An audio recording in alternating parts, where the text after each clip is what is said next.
everyone, and welcome to our online event. I am Lídia da Silva, professor at the Federal University of Paraná and member of GEPELS, a research group that studies Libras as a second language. I am pleased to introduce the professors who will take part in the event. Silvia Gaia is a full professor at the Federal Technological University of Paraná. She has a PhD in education from the Federal University of São Carlos with a sandwich period at Michigan State University. She holds a postdoctoral degree at the University of Texas, Austin. She has experience in the field of education with an emphasis on teacher training. Louisa Wilkby is associate professor at Monash University in Melbourne, Australia. She holds a PhD in sociolinguistics from Monash University. She is applied linguist and is interested in how multicultural and society respond to linguistic diversity. She works with sign language adaptation for deaf-blind, tactile language, sign language, theory and practice in teaching sign language as a second language, and other projects focus on migrant language and identity issues. So thank you very much, Louisa, for great the interview, and thank you very much, Sylvia, for leading the discussion. Special thanks to interpreters Saulo and Ezion. And special thank you, Renata, for technical control of the transmission. I would like to inform you that the presence list is available in the chat, and I request you subscribe, please. Finally, I inform you that we are available for future dialogues. Welcome, Louisa and Sylvia. Hello, Lídia. Hello, everybody. Hello.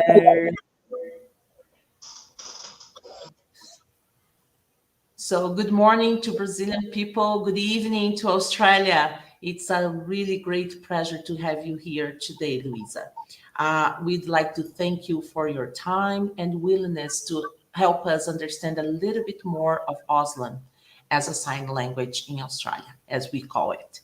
So it's a really pleasure. Of course, that we would like to understand a little bit more of the teaching and learning process of Auslan, and of course, learning a little bit more how the Australia country helps and really directs the actions towards the teaching of a sign language to hearing people. So our questions are going to focus on this kind of subject, okay? Yes, so thank you so much for having me. It's a real pleasure to talk with you.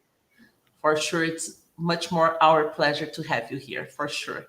So, of course, as I was saying, we would like you to a little bit of understanding how sign language is worked by the government, some laws. So here in Brazil, according to Law 10436 from 2002, and there is a decree 5626 from 2005, Libras, our Brazilian Sign Language, how is it called, has been disseminated among hearing people, especially among college students, as Libras is a mandatory course at some majors, especially teaching degrees. Is there similar legislation in Australia? No, thank you. So the situation in Australia is quite different, actually. So some of you might know the cochlear implant that technology was invented in Melbourne. And so we have very, very high rates of cochlear implantation in Australia.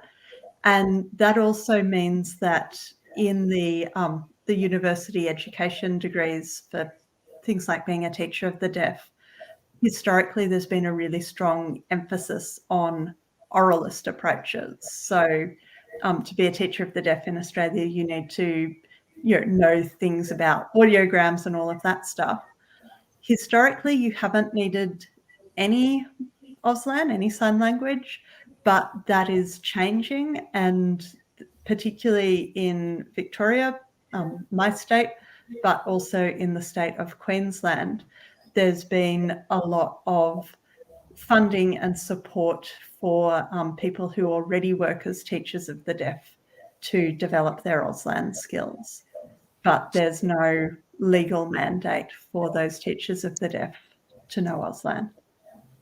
Do you think that in the near future should be something under this characteristic? Look, I think that it would obviously do a lot of good if we had teachers of the deaf who had Auslan skills. I think that that it's not going to happen until it's required. That the universities aren't going to spontaneously change all that much, I don't think. But I think there is a lot more knowledge and understanding than there was 10 years ago about why that's important. And but part of the issue is also because we have such high rates of cochlear implantation, most Australian deaf kids go to a mainstream school. So only a very small percentage even go to a school with any other deaf kids. And so we have deaf units where there might be 10 deaf children across the entire school. And then we have in each state one school that runs a sort of bilingual program. So it's very marginalized and very English focused in education. I see. We get it. Maybe Brazil has to develop a little bit on this for sure. Our second question is that besides being taught at universities as a mandatory course for certain majors, Libras, our Brazilian Sign Language, is not a requirement at schools in Brazil. It's only available at a few private language schools. How does it happen in Australia? How is Auslan taught in Australia? So we have a few different ways that Auslan is taught, and Auslan is very, very popular at beginner level in Australia. And this is something that is talked about in the US and in Canada as well, that a lot of universities, well, let me start over. In Australia, very few universities teach Auslan, and the ones that do, you can't do it as a major. So you can't do a 3-year course. You can just do maybe a couple of semesters or, up to 2 years. But the way it is actually taught for people who want to become interpreters or other people who need it professionally is through our vocational college system, our TAFE, TAFE, Technical and Further Education. And they offer courses in Auslan where all the units you study are Auslan, so it's a completely Auslan-based course, and you can do 1 semester full-time up to 4 semesters full-time with that. So that's where the people who become really fluent come through. But we also have at primary school level, a lot of primary schools in Victoria choose Auslan as the second language that they teach at school. So of course, because people in Australia speak English already, there's always this debate, well, what second language do you teach kids at school?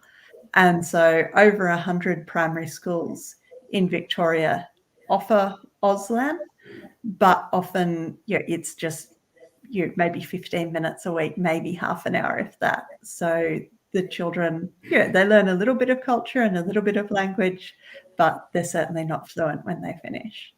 Just on the basic levels, for sure. but they do have access, and maybe they have acquaintance to it, which doesn't happen here in Brazil. So Yes. it's a way of doing it. Okay. So if an Australian decides to learn Auslan, are there technological resources such as websites or apps which are freely provided to help teach Auslan?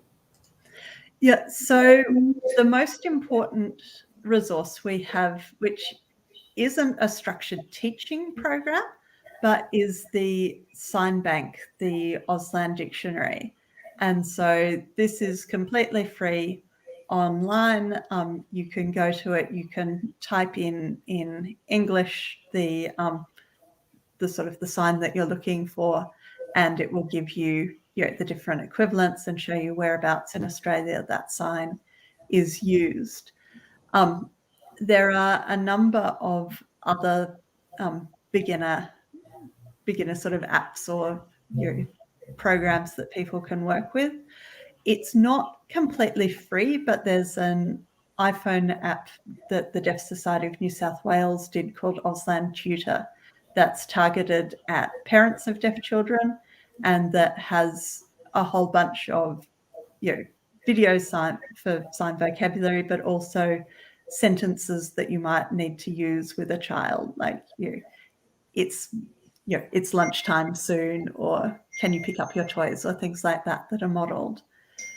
We also have a new system that's just started this year where people can log on and ask questions of sort of Auslan tutors.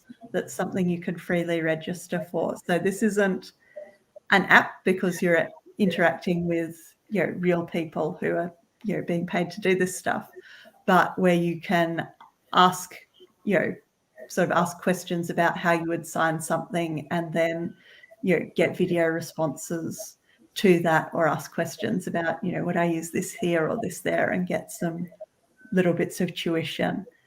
But the main way people learn is through either the TAFE course that I told you about, or just through shorter courses that are run in the community, where you just pay for it privately and do it for a night a week, kind of thing. See, and these examples you just gave us of the resources like apps and website, are they free, or they charge the users?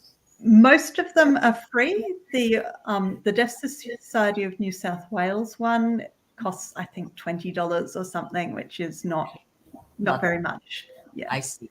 I ask that because in Brazil, for sure, we do have some economic problems, especially for the families. So it's a kind of project that we are willing to take into, like provide some apps and websites that could help on this, for sure.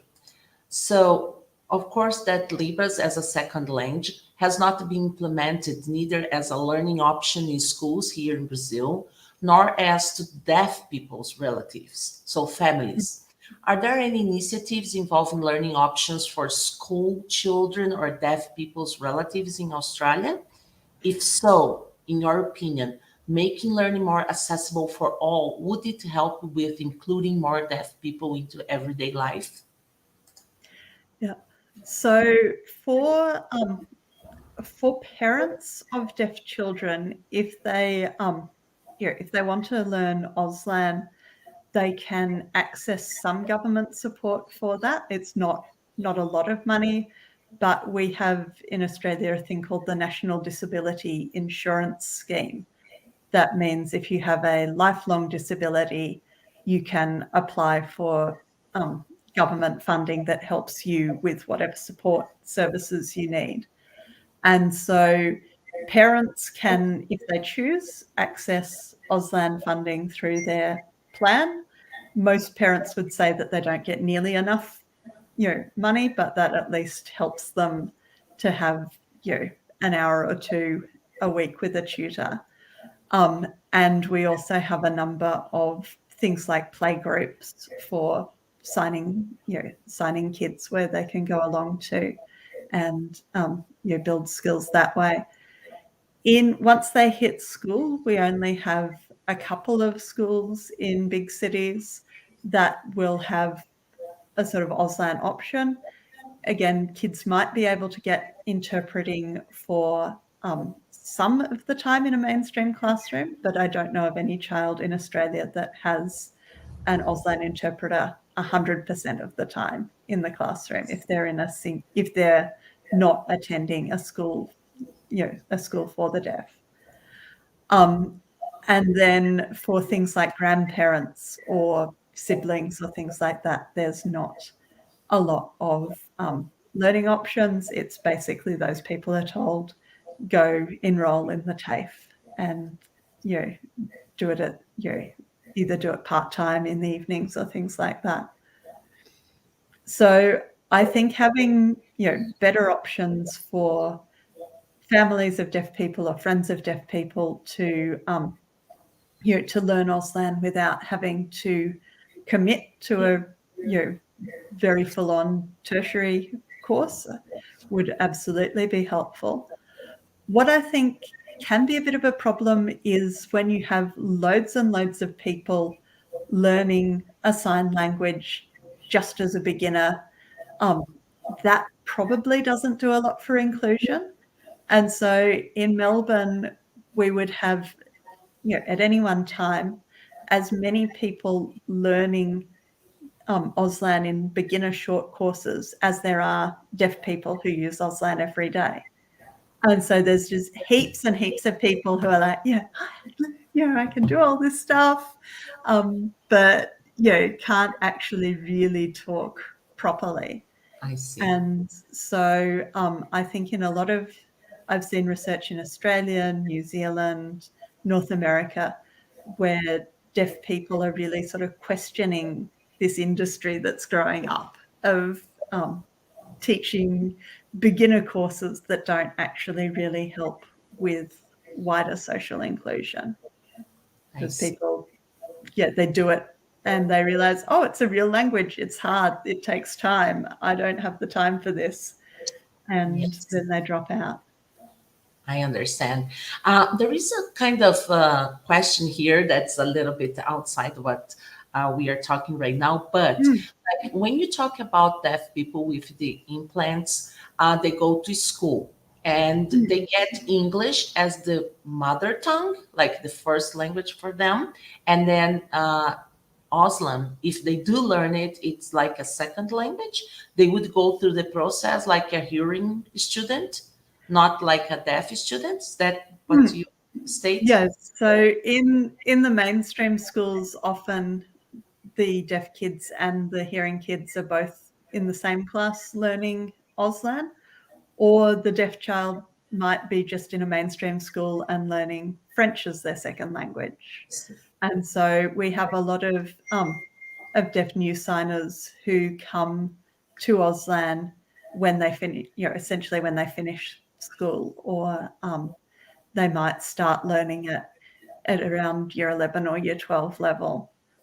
So as sort of 16-year-olds, where they start making the decision that either the cochlear implant just hasn't worked for them, or they're wanting to have other options than relying on speech all the time. I understand. So the implant successful rate is pretty good in Australia. Look, the implantation rate is extremely high. There's been some research that was done a few years ago that said that if you take out the kids who you would think wouldn't benefit from a cochlear implant, so people who've got other disabilities and stuff, that the implantation rate is actually over 100% of eligible kids. So they're freely available from the state. We have universal newborn hearing screening, and that whole process is really focused around, auditory options. So, that's what people are tending to, opt for to a very high degree. I understand. Okay, so going back to the teaching learning process of sign languages. So here in Brazil, Libras as a second language is mainly based on the social-cultural theory of learning. Are there researching on learning and teaching process of Auslan based on connexia or cognitive theories, or based on interactionist theories. So which has been the main focus on such discussion object, like how the theories around theories of learning around this teaching and learning Auslan? Yeah. So there hasn't been a lot of research on the teaching and learning of Auslan. So I've done a number of projects, and my perspective is very much sociocultural and interactionally based. And so that has been the underpinnings of my approach. In terms of the curriculum is very strongly grounded in communicative methods and task-based language teaching. And so that underpins the approach that's taken both in primary schools, where it's very widely taught, and also in the TAFE curriculum. The TAFE curriculum is also benchmarked to the Common European Framework of Reference, the ProSign curriculum, and that again is a sort of competency-based curriculum rather than a grammar or cognitive-based curriculum. So it's got these kind of can-do statements of, these are the sorts of interactions that you can negotiate, but with some underpinning sort of grammatical skills that are put into it as well. So the research tradition is strongly sociocultural. The teaching approach is basically communicative, but with some underpinnings of explicit instruction in grammar. So it's the same as a second language for any foreign language nowadays. Communicative approach is like up to date, you would say. Yeah. Okay. So here in Brazil, there have been few published studies on methodological aspects involved on Libras teaching and learning process as a second language. So how is such field of study developing in Australia?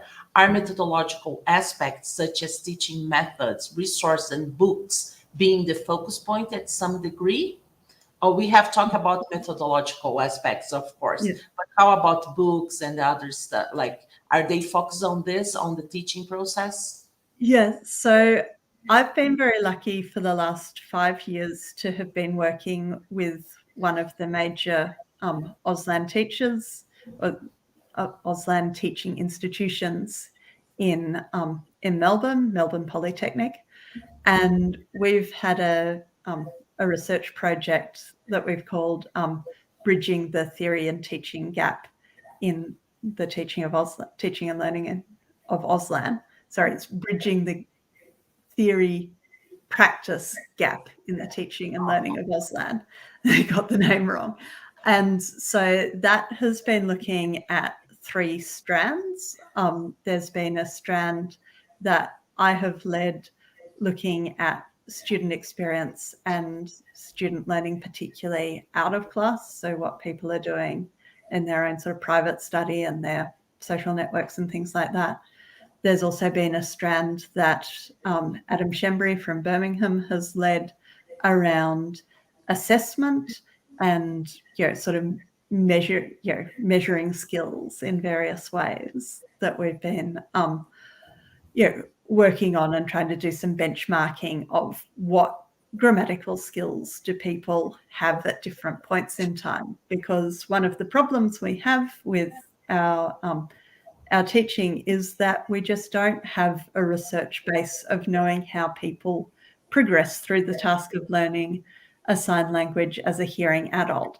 So we do have benchmarked things around how children acquire Auslan as an L1 or as a late acquired L1 or L2, but we don't have that data for adults. And so trying to work out some of that evidence base has been something we've been doing in that project.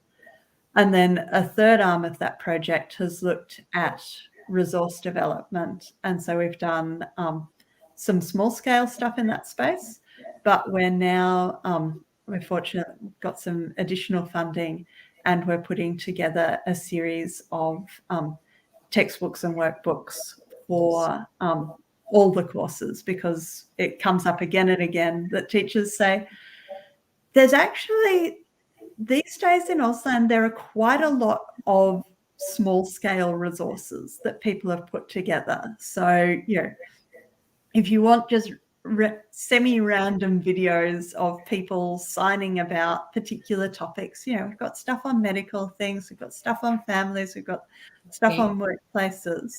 But the teachers find it really hard to put that together in a coherent way. So they have a written English curriculum document that sort of says, these are some of the themes we need to cover, these are some of the things that people need to be able to do by the end of the course.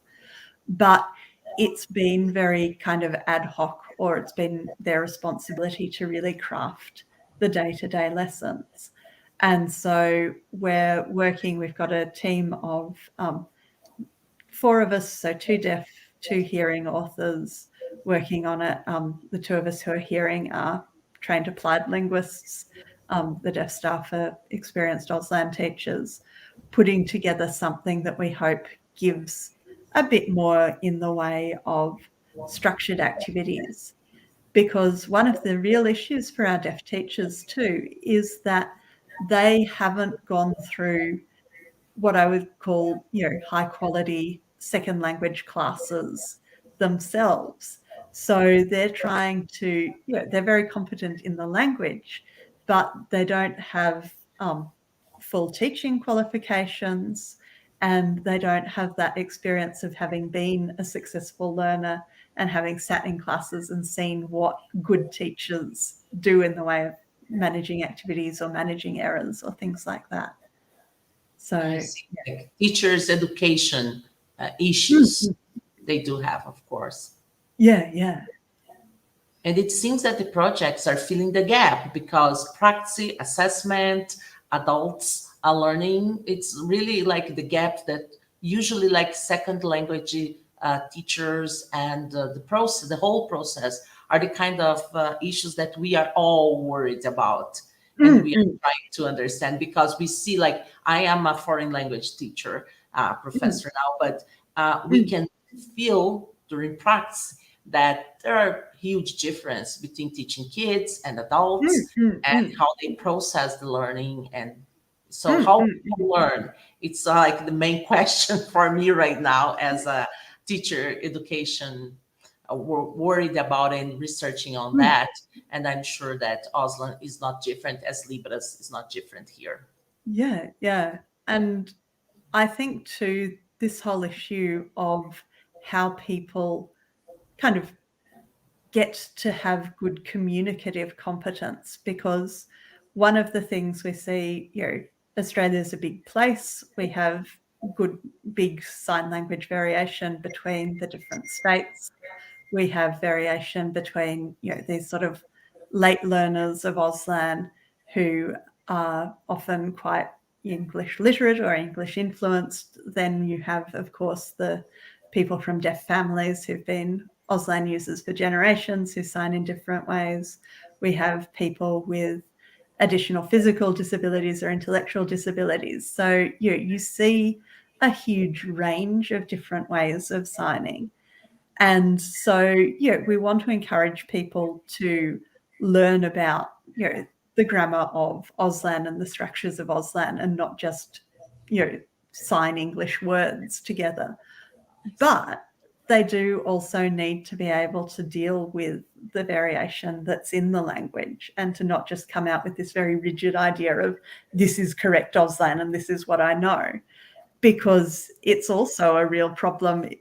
Sometimes we get students going off into the deaf community and telling deaf people, no, you're wrong, that's not the sign, or that's, and it's like, no, that's not your call to make. So it's a language, people react like normally, like we do in Portuguese or English. That's not grammatically correct. So it's not the sign's not correct. It's like, well, it's a part of being part of it. It's just to feel like their own language. So it makes it hard and challenged, a little bit more challenged to work with, but for sure, it's just made them part of it. I feel like that. I don't know if you agree with me, but Yeah. No, they I take think Auslan that as their language. yeah, and I think one of the challenges is the cognitive folk who are doing sign language research and sign language acquisition research on hearing hearing learners learning as an L2. They come up with really, really good stuff, and it's genuinely interesting to see what's coming up. But it's this whole thing of they've got very strong ideas about what's correct and what's incorrect, and what people, this idea of this is what native signers do and this is what our students are, sort of insufficient or bad native speakers or things like that. And I'm very much in this sort of multilingual, multimodal turn in SLA, where I think we need to get away from this idea of double monolingualism, that that the aspiration is that you want to be a native speaker and you want to be indistinguishable to a native speaker, and to just go, you're not, as a hearing adult, you are never going to be the same as a deaf person. You don't have that same experience. You're not, that's not something that we should be aiming for. We should be aiming for people being good communicators, clear communicators, and validating them for having a go too, because I think there are parts of the deaf community where people can get really critical of this whole kind of, oh, they're not doing this, they're not doing this, they're not doing this. And again, that's perhaps because they haven't had the experience of learning a second language themselves in that kind of classroom environment. And that when they've learned English, they've had that as well. So they've had people with their English saying, you're not speaking correctly, or you're not reading that right, you're not writing that right. So they've had this very critical approach, and so they flip it, and just moving everyone to this stage of going, language is rich and varied, and there are lots of different ways that we can communicate. For sure. Okay, so moving to linguistics aspects of the teaching and learning sign language. Which linguistic levels and sign language processing of Auslan as a second language have been studied so far? So in Auslan, most of the research has been either stuff that I've done around second language learners, or has been often focused on interpreters, and so the sort of characteristics of good interpreters, or just sort of, there's Karen Bontempo has done really lovely stuff around interpreters' personality traits, or successful interpreters' personality traits, and other sort of psychological characteristics of there's been some early work done on motivation, and Don Kresge's PhD more generally he's a deaf man, looked across a whole suite of different factors with Auslan education. At the time, really just giving sort of a comprehensive picture of, this is what's going on in Australia, this is where these are some sort of grammatical results. It was a very sort of comprehensive study of programs at the time. The stuff that we've been doing more recently has focused on aspects such as error correction in the classroom. So when students make mistakes, how are teachers responding to them, or are they responding to them, and what kinds of errors and what kinds of error correction theory are teachers working with. And we found that teachers had quite different approaches. So some were very much, aiming to correct everything that they saw, and others were very much so, okay, these are the rare circumstances where I would say this is important enough to correct, but most of the time I want to just let people let people try their best and have a go. We've also been looking quite a bit at students' use of language outside of the classroom. So with my colleague Kathy Sell, we did a project, or we did one paper already looking at some questionnaire data of what students are doing outside of class for their private study of Auslan. We've got another one under review looking at, in more detail, at some diary studies we did where we followed people for a year and got them periodically to fill out diaries about, you know, what kind of study they were doing, and then interviewed them about that. And so we're looking at particularly the use of video platforms like YouTube as a study resource. And then we're in the process, this is very much in the process, so it doesn't exist yet, but putting together an edited book from all the various aspects of our project, where we'll combine some of the stuff we've been doing around assessment, around out-of-class learning, around the teachers' own perspectives of things, and also looking at workforce development as this big issue in Australia, that there's, you know, not enough being done to train Auslan teachers, in my opinion. And that's, I think, the next piece of the puzzle. Now that we're getting the textbook happening, I think the next piece of the puzzle is to get more happening for teacher training. Okay, so just talking about that, like the teacher education programs and teacher education training, like here for Brazilian Sign Language, they really just have begun like a decade ago. They prioritize deaf people as students. So when they do these teaching education programs, they do focus on deaf people as students. So is there such thing in Australia? Are there sign language teacher education programs in Australia? And do they have like this focus on deaf people or hearing people? So in Australia, the people who teach Auslan in the TAFE system are almost always deaf people. In the school system, it's a bit more complicated. The reason for this is that in the school system, you know, in order to be a teacher, you need to be, you know, to be a language teacher, you need to be a qualified classroom teacher as well. I'm sure it's the same in Brazil. Yes. And we haven't had targeted teacher education programs for deaf people to enter. So, you know, if a deaf person goes to university in Australia, they're entitled to, you know, Auslan interpreting and other supports, regardless of what degree they teach. They choose. But there hasn't been a specific program or cohort for deaf people to enter education. So, of course, you do have some deaf people studying to be teachers of the deaf or studying to be classroom teachers, but they're just in with a normal cohort. We also, in Australia, because we have a big variety of second languages taught, most universities don't give training in a specific language methodology. So you don't, there's teaching English as a second language is its own methodology that you can qualify in.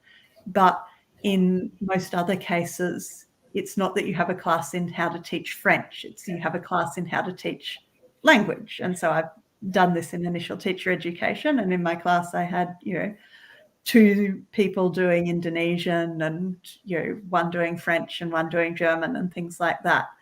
So that also makes it you know, harder for deaf people, because it's not, you know, they wouldn't even be going into a class that's all based on Auslan teaching. So what's happening a lot in the school system where Auslan is taught is that either it's a hearing classroom teacher who's taking some, you know, they've taken Auslan courses and then they're teaching the language, you know, kind of one step behind what they're learning. So they're not fluent signers, but they're just doing a little bit of language and culture work. Or you have a deaf person coming into the class to be the sort of language model, but you also have the classroom teacher kind of co-teaching or at the very least co-supervising. So it's really not a strong system. In the TAFE sector, what people to teach in the TAFE system, you need a qualification in training and assessment, but it really is just a relatively short bureaucratic conversation about how to sort of read a curriculum and how to work with the competencies frameworks that we have. So how to decide, is someone, you know, competent in this skill or not? And so for that, we do absolutely have deaf-specific iterations of those, and we run those, you know, reasonably regularly. But it's not focused on the sort of pedagogy of how to teach. It's very much on the pedagogy of things, it's very much on sort of a lot of the kind of bureaucratic box ticking, quite frankly, that the TAFE requires of sort of, you know, have you told people what the assessment criteria are? Have you told them by the right, you know, with enough time for them to do it? You know, have you assessed all the things that the curriculum says you need to assess? So it doesn't give guidance on, you know, what the best way of actually going about teaching is. And so that's where we think there's a real need to have, you know, some kind of pathway, a bit like it sounds like you have in Brazil, that gives, you know, dedicated classes for deaf people in teaching methodology. Okay, and like if we do have like two possible teachers to teach Auslan at school, and one is a hearing person and the other one is just a deaf person, would the deaf person have the priority for this place to have this to be the teacher of this class, for example?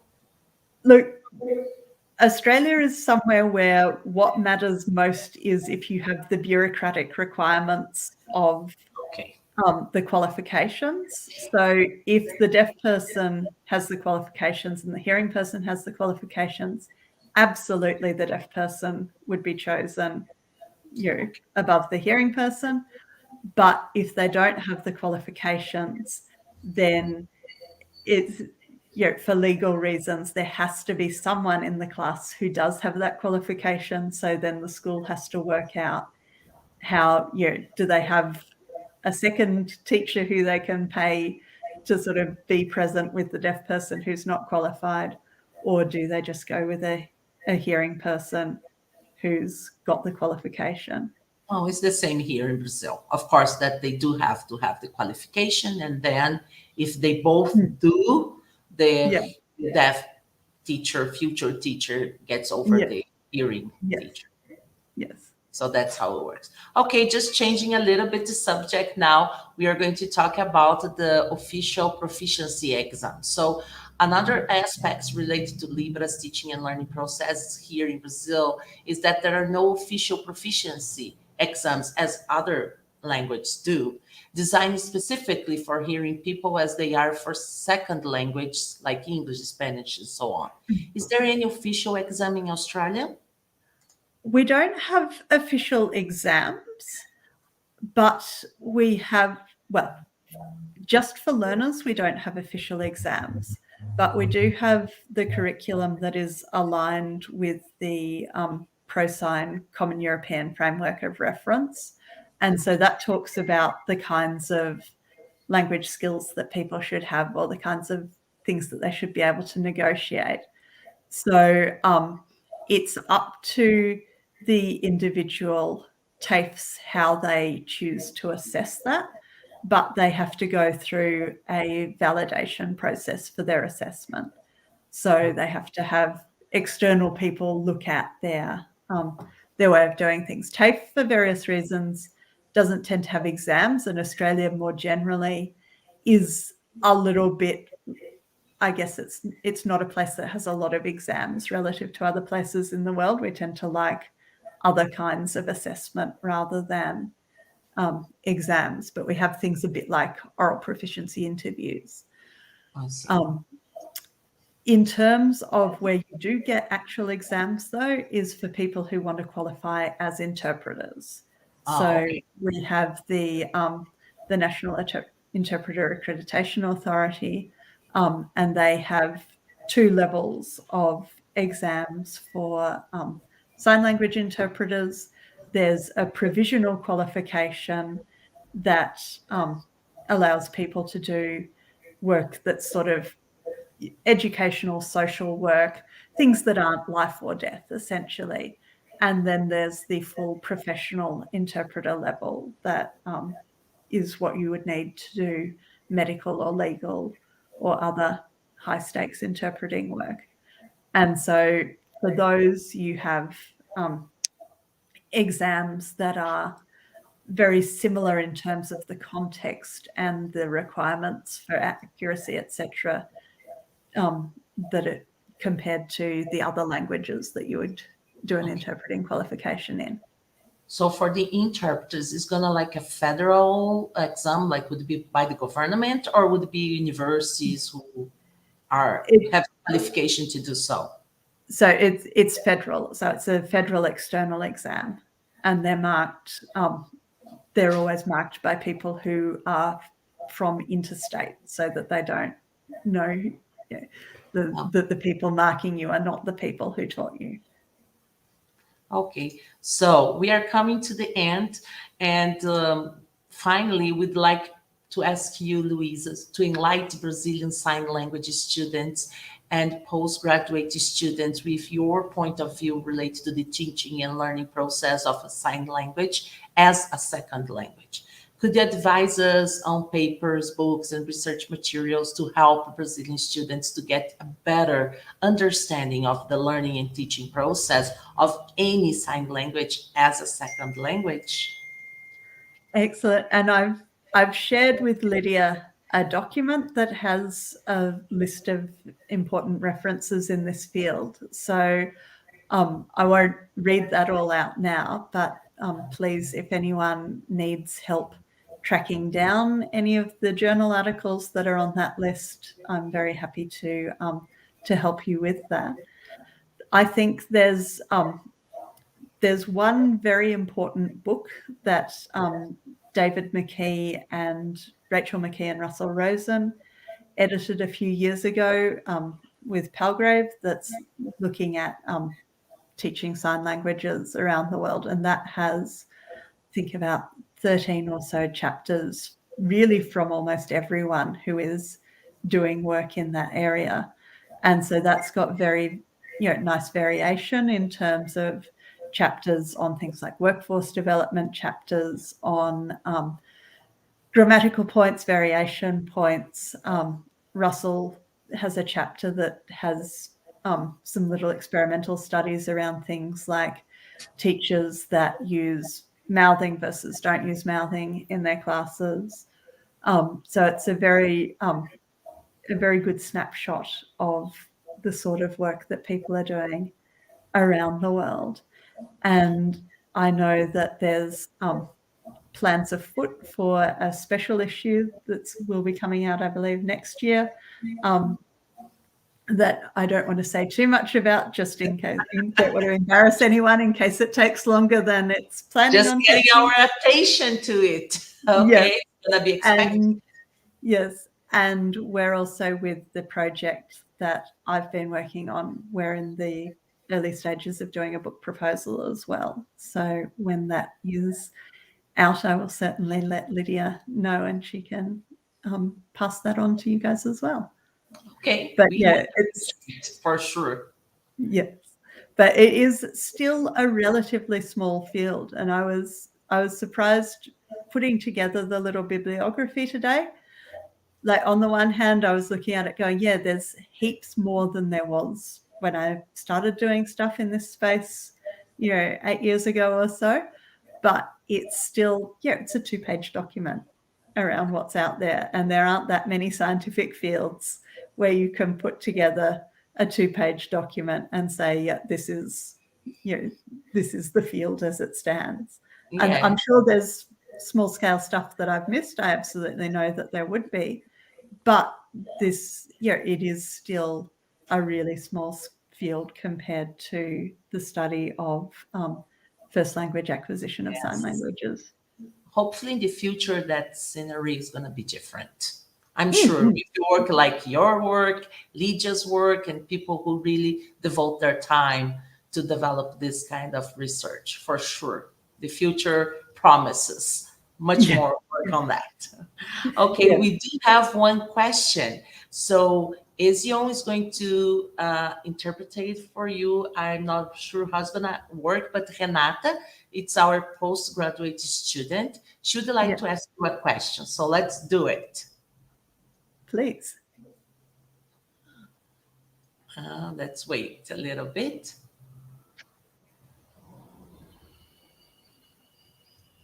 It's coming.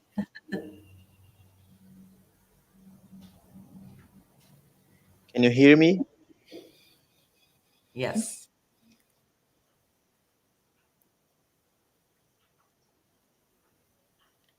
So this is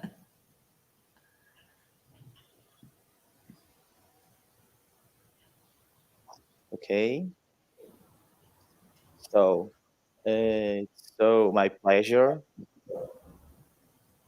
Many subjects and so wonderful about this. But I have one thing just to curious and have to ask you: is it true? Here is just a little bit people graduating for doctor in the next process, but how can you advise us to continue growing up and making more graduate and postgraduate deaf people? I think it's a huge issue and one that we have not done well in Australia. And I think it's a really sad thing that there's not a single deaf academic working on Auslan in Australia. So in a full-time, who's got a full-time job. So because the universities aren't teaching Auslan, so they don't need, they feel like they don't need people working on Auslan. So I'm one of the very few people who has, who's doing work in the field, and I wasn't hired because I do sign language. Like, my university liked it, but that wasn't why they hired me. So I think that there's a real need to, to grow these programs in things like teacher education for deaf people, and to grow our footprint in areas like, audiology or just general sort of early intervention for deaf people, to say that no, in disability spaces, in, all of these, in social work, in all of these areas that affect deaf people, that we need to have career pathways for people. Because I know many deaf Australians who have thought about doing a PhD, and where I or someone else has had a conversation and said, look, the Australian academic job market is just terrible. It's so hard to get a job, no matter who you are. And so don't do a PhD thinking you're going to get a job at the end. And they've just gone, well, that's a bit depressing. Maybe I won't do the PhD. So I think we really do need to have kind of affirmative action hiring policies, and we also need to have universities be more flexible in the kinds of admission criteria that they might have for these higher degrees, or the support services that they offer, deaf candidates who might not have all the things that they'd normally need to enter the program or to get a scholarship or things like that. But yeah, it's this real problem that I don't think you can get more deaf graduates if there aren't jobs for them. And in Australia, unfortunately, there haven't been. Like I'm working very hard at the moment to try and build some jobs, in terms of growing the funding footprint that I'm getting so that I can then employ people and do it that way. But historically, it's been a really awful job market. Any more questions, Renata? So, not at all. Thank you to answer me. I understood. Then, thank you to explain us. And I think so. It needs time and time, grow step by step, and deaf can do it more graduation and more development to us.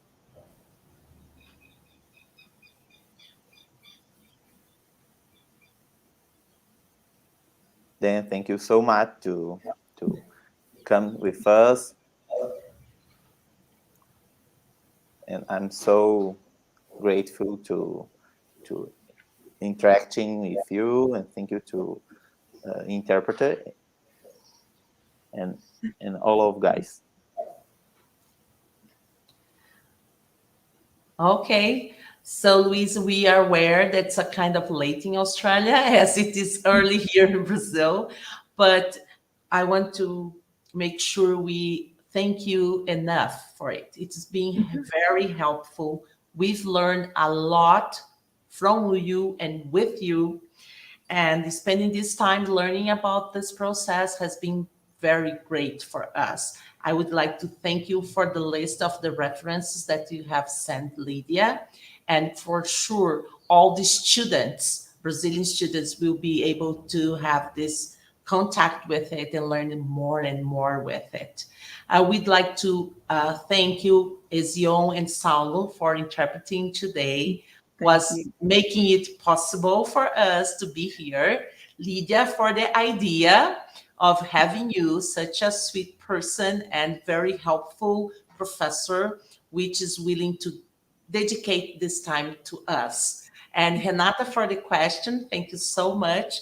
And I hope I had being able to express how thankful we are. It was really a pleasure to have you here. We are here if you need anything. We would like to keep in contact because Absolutely. Yeah, it's like a group effort to get this field fulfilled with research, and, contacts, and of course, a lot of development. Yes, absolutely. And please, I would love to hear more about what you guys are doing in your research too. So it's been lovely to get a little bit of insight into the way some things go in Brazil, but I'd love to see more about your research. And I think Libris has been very successful in terms of sort of getting its footprint, getting itself taken seriously, not just having legislation that says things have to happen, but actually getting that legislation enacted, which is a huge challenge in and of itself. And so, I think there's an awful lot that you guys can be proud about, and awful lot that you've done with pretty minimal resourcing. So I think you've got a really important It's true. Case study for the rest of us. No big things for us. Yeah. So no, I'd be very, very keen to keep in touch, and hopefully next time I get to sit back and listen a little bit more to what you guys are doing. Okay. For sure. Love to keep going. Let's do it.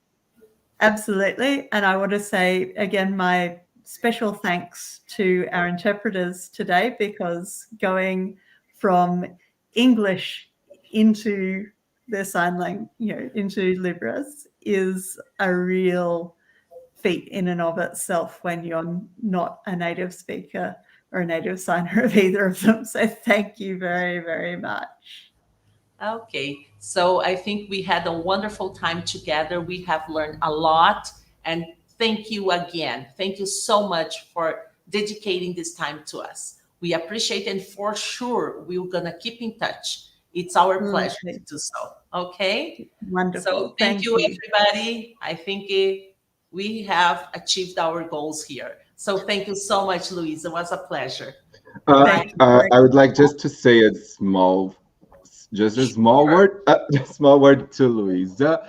I would like to connect my word with Renata, saying that our wish is that in the near future, you have more and more deaf connecting with you and getting an opportunity in your university and academic environment, and hopefully they can get more encouraged Mhm. to investigate and not investigate to do research with you and develop more and more the Auslan, as we have here Renata doing research in her city, her hometown, there with people from UFPR.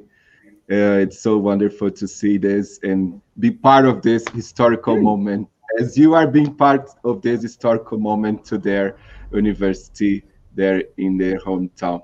So it's our pleasure to serve. It's our pleasure to be part of this. And I guess she is very happy to see you, as we are very happy. So Yeah. Excellent. Absolutely. Okay, so thank you, everybody. It was a pleasure, and maybe we can get the next time. Thank you all. Indeed. Bye. Thank you. Bye. Bye. Bye.